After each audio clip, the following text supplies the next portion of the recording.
Hello, c'est Patrick de Cyclonoï. On fait un point sur l'activité cyclonique à l'échelle globale. Et aujourd'hui, on se concentre sur le Pacifique Sud-Ouest puisqu'on a une suspicion de redémarrage de l'activité dans ce bassin cyclonique.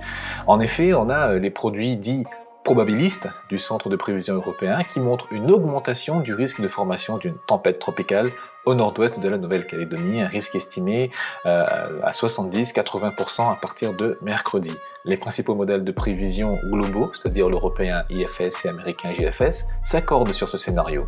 Les deux modèles simulent la mise en place d'une circulation dépressionnaire ces prochains jours à l'ouest du Vanuatu et un creusement significatif lundi ou mardi.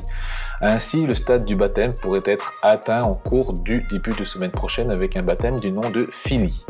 La situation est donc à suivre de près dans la mesure où la zone de cyclogénèse et la philosophie de trajectoire s'annoncent proches des zones habitées.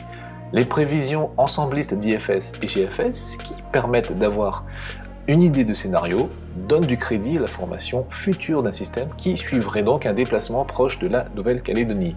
Alors à ce stade, il est trop tôt pour qualifier le niveau de la menace. On peut juste dire qu'un phénomène qui devrait avoir à minima le stade de tempête tropicale pourrait évoluer à proximité de la Nouvelle-Calédonie et donc avoir une influence sur son territoire en termes de dégradation pluvieuse potentiellement dès lundi ou mardi.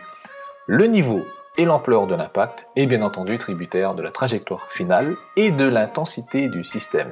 Mais dans tous les cas, les Calédoniens devront garder un œil attentif sur l'évolution des prochains jours et s'informer régulièrement via les canaux officiels. Je rappelle qu'en Nouvelle-Calédonie, une tempête tropicale est encore qualifiée de dépression tropicale.